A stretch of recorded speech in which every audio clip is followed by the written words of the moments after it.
Ayo, sorry. Ang bidik जायगाखौ baha नुदोंमोन. Manipur आरो अरुणाचल प्रदेश आरो मिजोरामाव नुदों आं बिदि जायगायाव पिकनिक जाखांबाय ओंखायनो आङो मिन्थिगौ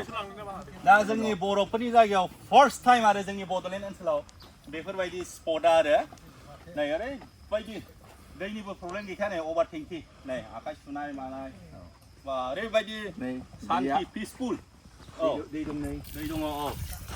12 मास पिकनिक जाफैनो हागोन नोंथांमोनहा बे निउ इयारावल' नङा दे बैसागुआवल' नङा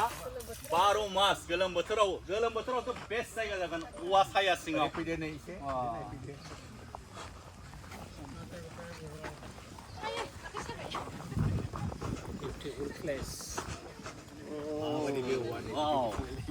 बेस्ट पिकनिक स्पट जोंनि बड'लेण्डनि बेस्ट पिकनिक स्पट बियो नुबाय दा ओरैनो बेयो बटानिकेल गार्डेन काम एनिमेल रेस्किउ सेन्टारल' नङा पिकनिक स्पटबो रेस्टुरेन्ट दङ गासैबो फेसिलिटिस नै लामाबो बानायगासिनो दङ सोरगिदिं गोजौ गाहाय सिन्था गैया मैबो ओंखारो दैलि मै ओंखारो फुं-फुङाव मैबो जायदों मैबो नुनो हागोन फुं-फुङाव ओमफ्राय मोख्रा थोख्रा ओमफ्राय सार बाहायथ' कटेज-टटेजबो उनावहाय बानायगोन गासैबो फेसिलिटि बानायगोन नोंथांमोना सारनिफ्राय खोनाबाय दिनैसो अपेनिं खालामदों बेबो आङो सारखौ ओरैबायदि जेक मारिनानै माबार अपेनिं खालामदों नै क्रिसमास फैबाय निउ इयार फैबाय नङाबा मिन्थिनाय नङा होननानै आङो हाखु दावरा माने कमप्लिट जायाखैबाबो अपेनिं खालामहोबाय आङो सारखौ खावलायनानै दा नोंथांमोननि सापर्ट नांगौ बयबो नोंथांमोना फैदो स्पेसियेलि जोंनि बे बड'लेण्ड ओनसोल बेल' नङा गवालपारा बेनिफ्राय फैनो हायो गोबांथार मानसिफ्रा गवालपारा दुधनैनिफ्राय फैनानै सरलपारायाव पिकनिक जाफैयो हरै दादगारियाव पिकनिक जाफैयो नोंथांमोनहा बाहाय फैदो हाइवे 4 लेन लामायाथ' गाज्रि गैया ओरैबायदि दसेनो सहैयो क'क्राझारा 1 घन्टायानो नाङा सहैनो आजिखालि बिराद नेचारेल साल बागान सिं फैयो साल बागान सिं ओरैबायदि माने फिल मोनखागोन आरो औ ओमफ्राय बेबायदि जायगाखौ नोंसोर जेरावबो मोननाय नङालै बे जोंनि बड'लेण्ड ओनसोलावहाय माबायदि प्लेन बेफोर आरोखि बे गासिबो भेरि एक्जटिक बेफोर नुवाखै जानला मोनला नुवाखै अट'मेटिक नेचुरेलि बियो गायनाय नङा दे बियो नेचुरेलि ओमफ्राय नै हाजोनि औवाफोर दङ 7 सारा दासो फोरमायबावबाय बाहाय 7टा रोखोमनि औवाफोर दं जाहैदों बे आलदा बै आलदा नैबेसो आलदा बैसो आलदा दंजोबो वा अब्ला बुंनांगौ राव गैला नोंथांमोनहा नुखाबाय नोंथांमोना फैदो क्रिसमासनि पिकनिक आरो निउ इयारनि पिकनिकखौ बाहाय जाफैदो नोंथांमोनहा माबाफोर कुवेरिस इनकुवारिस नांगौबा नैबे होखानाय कन्टेक्ट नाम्बाराव कल खालामहरबानो जाबाय दे सोरबाफोर जुदि अमा बेदर नांगौ दाउ बेदर नांगौ ना नांगौ सोरनाबा जुदि गेस गैया गेस नांगौ ओमफ्राय गेसजों बै चुल्हा चुका बै गेस सावग्रा ओंखाम ओंख्रि संग्रा बेखौबो मोनगोन आरो केटारिं फेसिलिटि सोरनोबा माने मा नांगौ बे बार्सन बर्तन दो दोख्ला बे संनायनि थाखाय नांगौबा बेखौबो मोनजोबगोन गासिबो नोंथांमोनहा डाइरेक्ट फैबानो जाबाय माल माथाफोरखौ लाबोनांलायलाया क्रिसमासनि पिकनिक पार्टि निउ इयारनि पिकनिक पार्टि कलेजनि पिकनिक पार्टि नोंसिनि स्कुलनि आरो अफिसफोरनि गोबांथार मानसिफ्रा आंनाव सोंदोंमोन ना बबेहाय माने बेस्ट पिकनिक स्पट जागोन एबार बोसोराव दा आंथ' रेटिं खालामबाय बेनो बेस्ट आरो नोंथांमोना फैदो नो डाउट आरो नो डाउट मा सुरा हिजोमे आइमा थैंक यू महाशय जोंना नै प्रेक्टिकल फंबाया सावथाल ना मा राव रायलायामोन नोंलाय सावथालनि एसे रायलायबाय राङो रायलायबाय नोंथांमोनहा गोबांथार नुफेरै बिफांफोरखौबो नुनो हागोन बटानिकेल गार्डेन नालाय पुरा कालेक्सन जाजोबगोन आरो दा जिखिनि दङ बिसोरनो बेल' नङा माने गोदान गायदेरबाय थागोन नुफेरै बिफांफोरखौ लाइफांफोरखौ नोंहा नुगोन बेयो गारला ओमफ्राय रायदोंआ बबे बै रायदों सिमिलार गारलाजों रायदोंजों माने सिनाय हालायलाया बे रायदों नै गारला लावथि होनो ना गारला सु दङ आरो गारलाया माने गिदिरसिन जायो रायदोंआ फिसा जायो दिनैसो डिफारेन्सखौ मिथिबाय मा होनदोंमोन सार बेयो आख्रा बेट रज'गासिनो दङ बे आख्रा बेट बे फिसिं देरसिन मावलाय बियो औ मेन लामाया बेनो जागोन नोंथांमोना डाइरेक्ट नोंसिनि गारिखौ लानानै हाबनो हागोन गेटआ मोननै थागोन मोनसेया ओरैनो जास्ट गारि हाबनो हायै मोनसेया जाहैबाय गारि हाबग्रा नोंथांमोनहा जुदि पिकनिक जानोबा डाइरेक्ट नैबे लामाजों फैनानै नैबे औवा बागान सिङाव इन्जय खालामफैनो हागोन नुखाबाय दा माबायदि बेयो ब्लक लामा सिसि ब्लक जाजोबगोन आरो दा गोदान नालाय ओंखायनो जाथ'वाखै नोंथांमोनहा फैदो जेसेबां फैगोन सोलायबाय थानायखौ नुगोन आरो फैगाफ्रामबो खुलुमबाय जोंनि थाखाय मोनसे गोजोनथाव खौरांबाव दिनैहाय नै बे गसाइगाव ओनसोलाव थानाय निलाइजरा होननाय गामियावहाय Rupali botanical garden cum animal रेस्किउ सेन्टारखौ दिनैहाय अपेनिं खालामनो नागिरबाय नै नोंथांमोनहा नाय मोजाङै भिलेजआनो जाहैबाय निलाइजरा post office PS Gossaigaon district Kokrajhar BTC Assam Rupali botanical garden cum animal rescue centre सारानो नैबे Rupali botanical garden cum animal rescue सेन्टारनि अनार सारा आंखौसो बे रिबनखौ हास'नो थिनबावबाय ओमफ्राय फंबाय प्रेक्टिकेल बसुमतारीखौ नारेंखलखौ देखावहोनोसै जाहैदों सारा बे रिबन हानायनि सिगां एसे फोरमायना होदो मा इन्सपायार जानानै बे बटानिकल गार्डेनखौ गामियाव खालामनाय जादों एसे फोरमायना होदो थैंक इउ आं गोजोननाय मोनदों साफ्रोमबो आलासि लाफैनाय फैजोब्बाय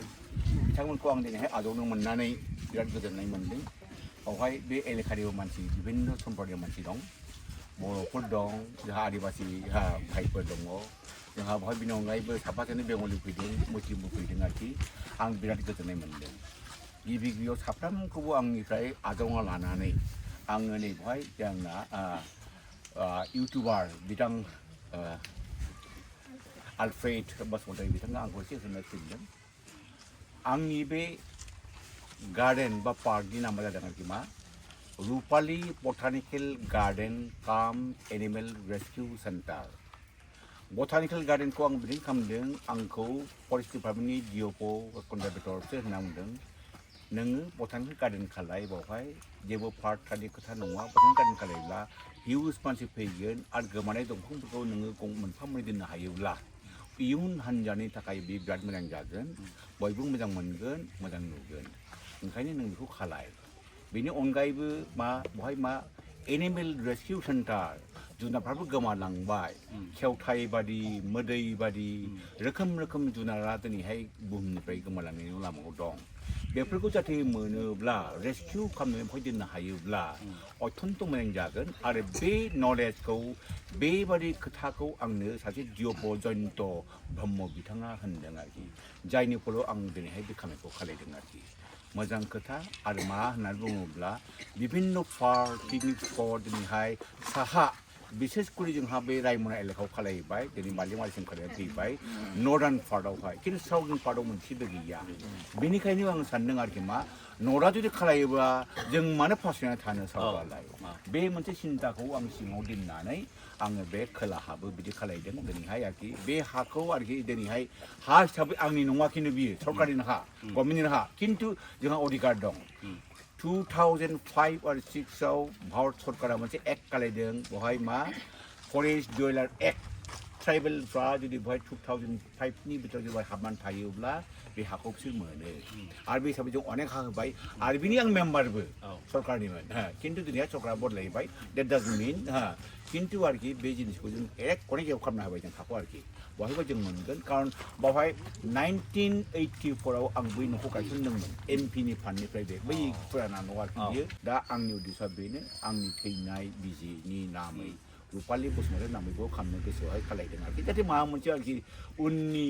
इयुन हान्जाफ्रा बुजिनो हायो मिथिनो हायो जे गावनि बिजि थैनायनि मुंखौ दोननानै बे माबाखौ पार्कखौ गार्डेनखौ खालायदों होननानै आरोखि बेनो आंनि खोथाया आरोखि रायजोफोरखौ आं लुबैदों खावलायदों जे बहाय दाखालिबो मोजां मानसिफोर फैदों बहाय दाखालि बहाय फैदों आरो बरफ सुनार फैदों बहाय बिभिन्न जायगानिफ्राय फैदों आरोखि बहाय जोंहा माने मामोन फैदों बयंनिफ्राय फैदों धुबुरीनिफ्राय फैदों गासैबो लाम फैदों ओमफ्राय आरोखि हाइलि इडुकेटेड मानसिफोर आरोखि बे इन्सुरेन्स कम्पानिनि केबाटाव गारि लाना फैदों केबाटाव गारि आरोखि भर्ति गैयामोन आरोखि दा बिसोर बिराद मोजां मोनलांदों आङो बेखौनो लुबैदों आरोखि मानसिफ्रा एसे मोजां मोनथों आरो फैथों आरो आङो दिनैहाय आरोखि बेवहाय आरोखि जोंनि जे आलासिफोर लिंहरदों बिसोर गासिबो साफा साफा फेमास मोनफ्रोमबो डिपार्टमेन्टआवहाय आंथ' मिथिगौ जोंना बे फंबाया दुलाराय माने मानसि जाथिफोरनि गुबुन गुबुन जायगायावहाय गुबुन गुबुन रावै जेफोर दङ आरोखि मोनफ्रोमबो कान्ट्रियाव बिथाङा बेरायना फैबाय throughout the whole world from north to south and east to west so from that point of view he has got a lot of knowledge आं बेखौनो लुबैदों जे बिथाङाबो फैनानै होनफैयोब्ला एसे खिथायोब्ला एसे आरोखि जोंहा एसे दावखोनो हागोन बे दावखोनायनि आसाखौ आं खालायदों आरो बिनि अनगायै जोंहा नै प्रेक्टिकेल फंबायबो फैदों आंथ' बेखौ फंबायबो होननो लुबैबावा आंनि मोनसे आफन बादि सानो जोंनि एलेखा मानसि जिथु आरोखि बिसोरो फैदों बेबो आरोखि बेनि रावावबो फंनैसो राव मोनोबा रायजो राजाफ्रा बेनि माने मबाइलनि गेजेरजों जुदि माबाफोर मोनोब्ला इउटुबावहाय बा रोखोम मोनोब्ला आरोखि पाब्लिकआ डेफिनेटलि इमप्रेस जागोन आरो इमप्रेस जायोबा बेवहाय आंहाबो एसे मोजां जागोन रायजोफ्रा फैयोब्ला गोजोननाय मोनगोन आरोखि बेखिनिखौ सिगाङाव दोननानै आं दिनैहाय बे पार्कखौ खालिदों रुपालि नामाखौनो बेनोसै आं गोजोननाय थाबाय रायजो राजाखौ बुंनानै बयहा हो मेना बयहा मिस्रा जत्त मेनाया और बयहा मेना मेनकान आपिया भाषा ते इंदो उन जिलिंग रोड दो बंगदरिया दारी मेनकान हो समय हो बनो दिदो बोरोते इंग्लिश रोड कला मिट बात कथा है बांग्ला आसामिस हो इंग्लिश हो रोड दरिया मेनकान नोंने हिंदू जादवा जत्तो हरसे इंकन बा आलेया अपता बयहा कु मेना है निजे बयहा मेना नोंने है जत्तो आपे सेते आले सी आपे थे जोहार गी हो कना और नोय नोआ होबा आले दो नोआ दो जेमन तिहिंदो नोआ पिठाकु ये कथे हां नोआ दो इनिगुलसन कथा मेताया उनिगुलसन आले दो होबा हे बस तिहिन कोन नोंदे हे दारिया बस Thank you they know Mohammad दे नाको दे दे बड़ी बा yes मा खादे दे long live to Rupali Botanical Garden Cum Animal Rescue Center बयबो फैदो दे बेराय फैदो आरो पिकनिकबो जाफैनो हागोन सारा ओरैबायदि मोजां बेबस्था खालामनानै होखाबाय बाहाय दैनि प्रब्लेम गैया आरो वाशरुमनि थाखायबो नोंथांमोनहा जेबो सिन्था खालामनाङा खिनाय हासुनाय गासिबो रेडि दंजोबो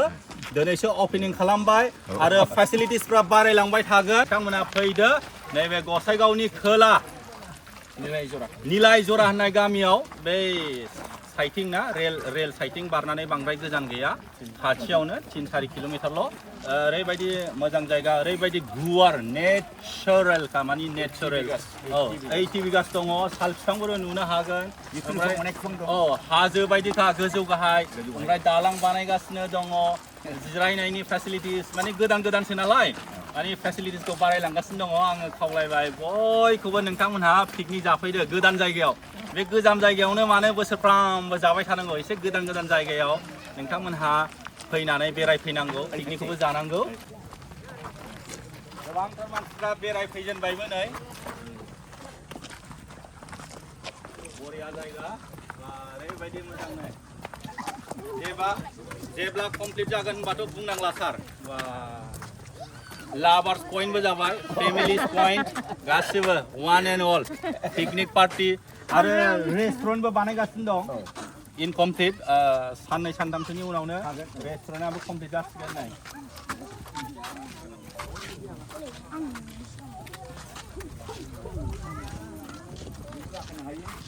औ या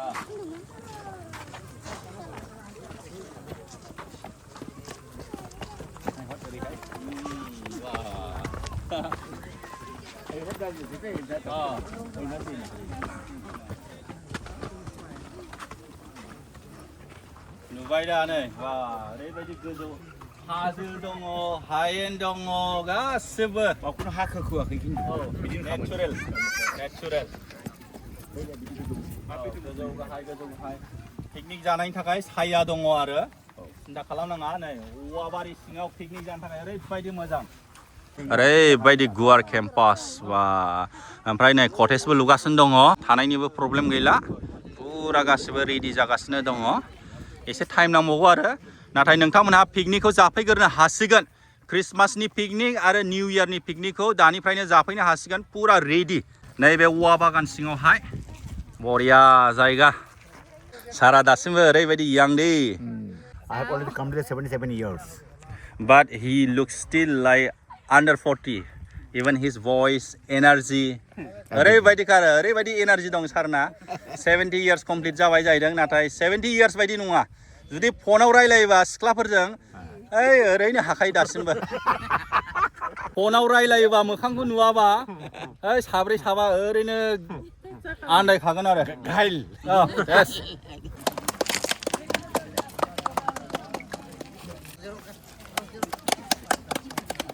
नोंथांमोनहा नैबे निलाइजरा बटानिकेल गार्डेन काम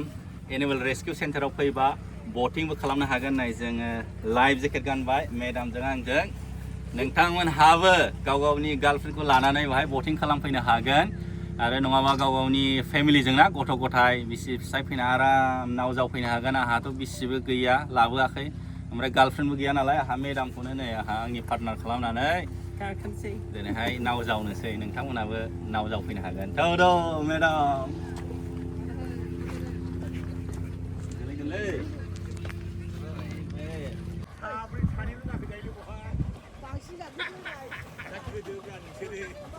आङो एक्सपेक्ट खालामाखैमोन फंबाय प्रेक्टिकेलखौबो लोगो मोनफैगोन होननानै ओरैबायदि सारप्राइज जादों आङो लोगो मोनफैनानै बिराद मोजां जायगा माने जोंनि गसाइगाव क'क्राझारनि थाखाय माने BTC आवनो आङो बेबायदि जायगा नुवाखै बे गुबुन गुबुन जायगायाव बिदि दङ माने जोंनि गसाइगाव साब डिभिजननि सिङाव थानाय गसाइगावनिफ्राय खोलाहा फैनानै